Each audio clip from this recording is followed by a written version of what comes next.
So let's talk about the another graph tan of tan inverse x. अब हम जानते हैं फिर से वही, अगर मैं पुट करूं tan इनवर्स ऑफ x को थीटा, तो हम जानते हैं इस इनवर्स के अंदर में x की वैल्यू कोई भी रियल नंबर होती है। tan इनवर्स x की जो प्रिंसिपल डोमेन है वो x belongs to real number है, और जो थीटा है वो माइनस का π/2 से लेकर के π/2 इसका आउटपुट आता है, ये अपन जानते हैं।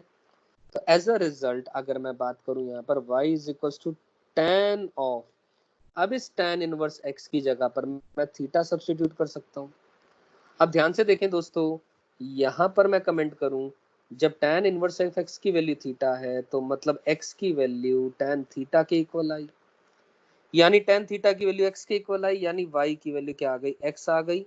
लेकिन ये कब आई है, डोमेन क्या है, जब x belongs to real number है। तो simple y equal to x line का ग्राफ ये आगे तक चलता चला जाएगा, ये पीछे तक चलता जाएगा। आई डोंट थिंक सो इस ग्राफ के अंदर में मुझे कुछ भी बात बताने की जरूरत है, सिंपल आप समझे इसका ग्राफ है y इक्वल टू x, हर x पर डिफाइंड है, और ये ग्राफ आ गया आपके सामने। और ये ग्राफ भी एक इंक्रीजिंग फंक्शन है, इंक्रीजिंग ग्राफ है, इंक्रीजिंग फंक्शन लिख सकता हूं एक बार, और दूसरा ऊपर ऑलरेडी लिखा है ए पीरियोडिक है, यानी इसकी वैल्यूज बार बार सर्टेन इंटरवल के बाद रिपीट टेलीकास्ट नहीं कर रही हैं। क्लियर होगी बात, ये यहां तक बात समझ में आती है सभी को? चलिए बहुत ही बढ़िया, अगर ये बात क्लियर है तो हम आगे चलते हैं।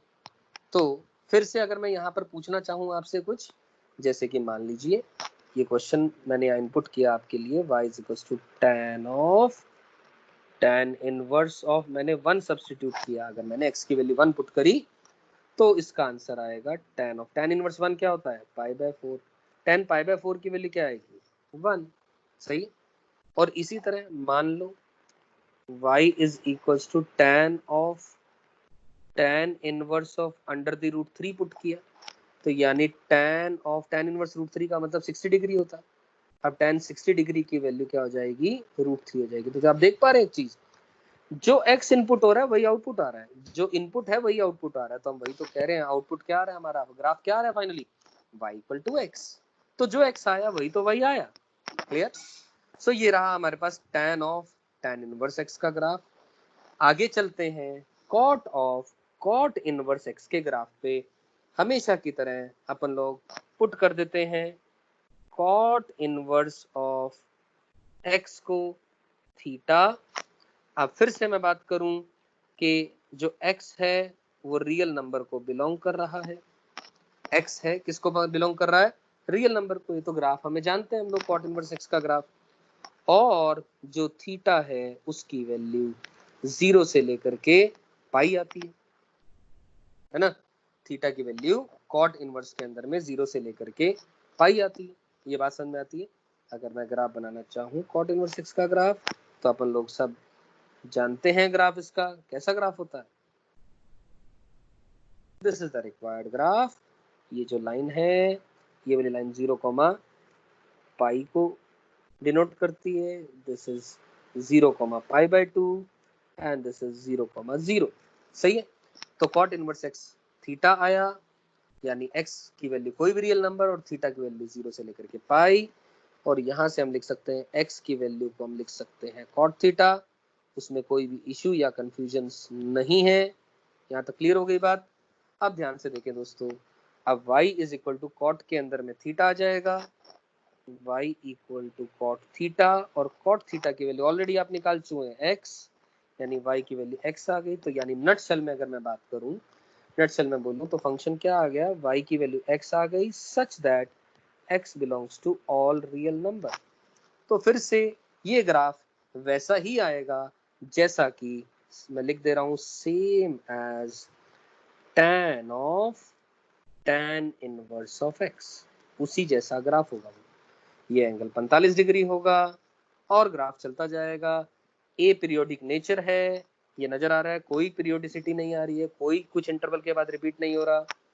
इंक्रीजिंग फंक्शन है, नजर आ रही है ये बात, ठीक।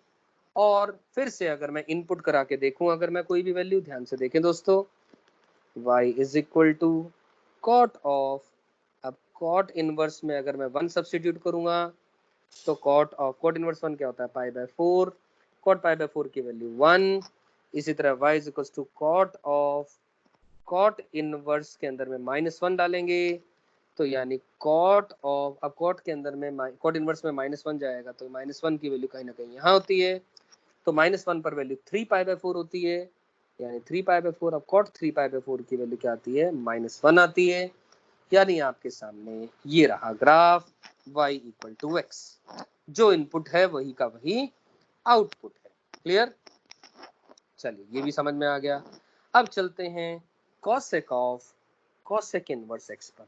दोबारा हमेशा की तरह पुट कर दें cosec इनवर्स x को थीटा। हम जानते हैं यहाँ पर जो मॉड्यूलस x है वो ग्रेटर देन इक्वल टू 1, ये इसकी डोमेन है यानी प्रिंसिपल डोमेन है, या फिर ऐसा बोल दूं x बिलोंग्स टू -इंफिनिटी से -1 यूनियन क्लोज्ड 1 से लेकर के इंफिनिटी। ठीक, और cosec इनवर्स का जो आउटपुट आता है जो थीटा है उसकी वैल्यू कहां से कहां तक आती है, cosec इनवर्स का जो आउटपुट आता है ये हम सबको याद होना चाहिए, जो इसकी प्रिंसिपल डोमेन्स, प्रिंसिपल रेंज हमें सब याद होना चाहिए। तो ये कहां से कहां तक आएगी बात, ध्यान से देखें दोस्तों कि x की वैल्यू cosec थीटा बन जाएगी, है ना। x की वैल्यू क्या बनेगी, ध्यान से देखें, मैं रिपीट कर रहा हूँ, यहाँ से मैं ये तो लिख ही सकता हूँ, मैं आ रहा हूँ इस रेंज में भी, इसको मैं लिख सकता हूँ x की वैल्यू cosec थीटा, उसमें तो कोई भी कंफ्यूजन नहीं है। तो यहाँ पर हमारे पास y की वैल्यू क्या आ गई, y की वैल्यू आ गई cosec ऑफ थीटा, और यानी x आ गई वैल्यू, y की वैल्यू क्या आ गई, x आ गई, क्योंकि cosec थीटा की वैल्यू आपके पास ऑलरेडी x आ चुकी है। अब इसका मतलब y की वैल्यू जो है x आई, कहां से कहां तक, जब मॉड्यूलस x ग्रेटर देन और इक्वल टू 1 है, जब मॉड्यूलस x ग्रेटर देन और इक्वल टू 1 है। You getting my point. तो एज अ रिजल्ट ध्यान से देखिए जो ग्राफ आ रहा है -1 से लेकर के 1, यानी जो बीच में मैंने जो ये डॉटेड लाइन बनाई केवल ये ही नहीं है, this is not a part, else a part, जो बोल्ड वाला पार्ट है, this and this is the required graph of cosec inverse x। क्या यहां तक मेरी बात समझ में आती है, ठीक है। तो cosec इनवर्स x,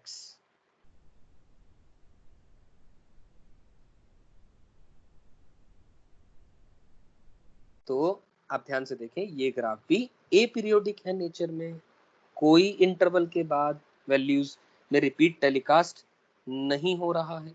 यहां तक समझ में आती है बात, ठीक है। और अब ध्यान से देखें ये थीटा तो फिर से हमें पता है कि -π/2 से लेकर के -π/2 से लेकर के कहां तक आ जाएगी वैल्यू, π/2 तक एक्सक्लूडिंग 0, सही है ना। देखें ध्यान से cosec, जस्ट अ मिनट, अब देखो cosec इनवर्स x का भी ग्राफ हमने पढ़ा हुआ है, cosec इनवर्स x का ग्राफ भी हमें अच्छे से याद होना चाहिए। याद करें हमने ग्राफ करा था directly y equal to x की मिरर इमेज निकालने के बाद, ये तो क्वेश्चन है कुछ। So this is the required graph of cosec inverse x, -π/2 से π/2 सब कुछ आ रहा है, 0 को एक्सक्लूड करके। You getting my point. तो ध्यान से देखें दोस्तों, -π/2 से लेकर के π/2 एक्सक्लूडिंग 0, राइट। तो एज अ रिजल्ट ध्यान से देखें cosec के अंदर में भी जो आउटपुट गया अगर, या इनपुट गया, थीटा का जो आउटपुट है वो इनपुट है cosec ऑफ थीटा का, -π/2 से π/2 है, यानी आप समझ पा रहे हैं वैल्यू -1 या उससे छोटी यानी पीछे की तरफ, और मान 1 या 1 से बड़ी यानी आगे की तरफ। सो this is the required graph.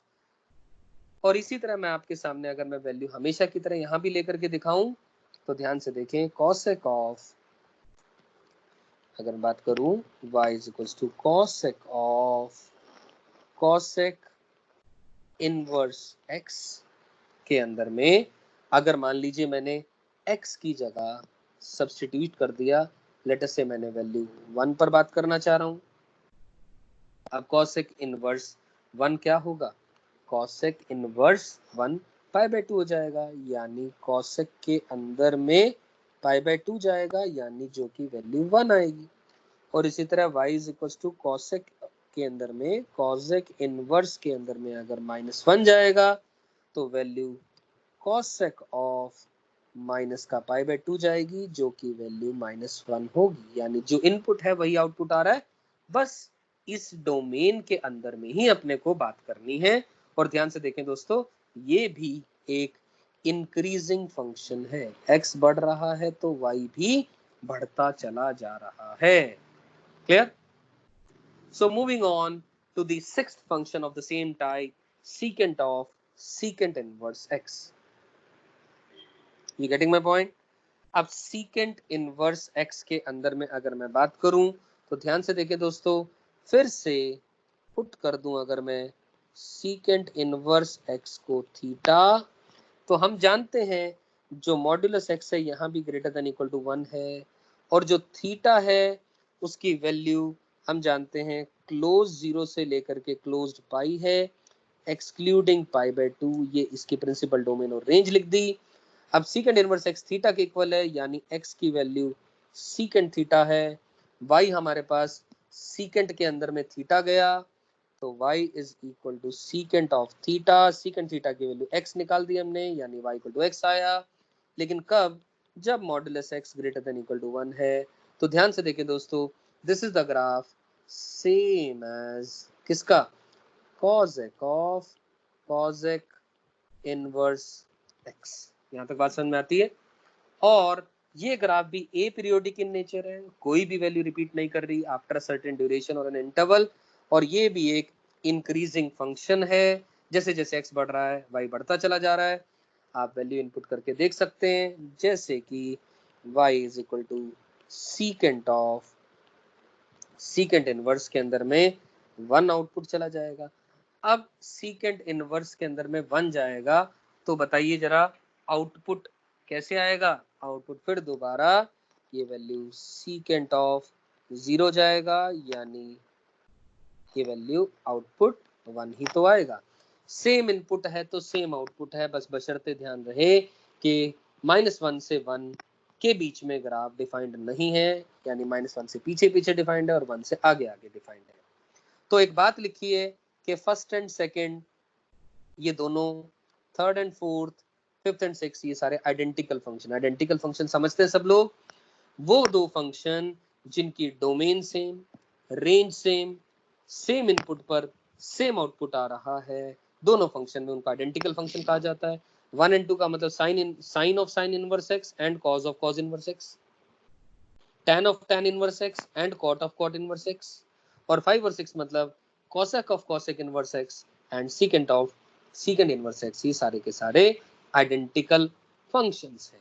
ठीक, अब मैं अगर मैं आपसे सिंपल से एक सवाल पूछूं यहाँ पर कि बताओ भाई y is equal to secant of secant inverse के अंदर में 0.5 पुट करा मैंने, तो बताइए आंसर क्या आएगा, answer will be not defined. Why not defined, क्योंकि दोस्तों सीकेंड इनवर्स के अंदर में जो इनपुट होता है वो -1 से 1 तक ही अलाउड होता है।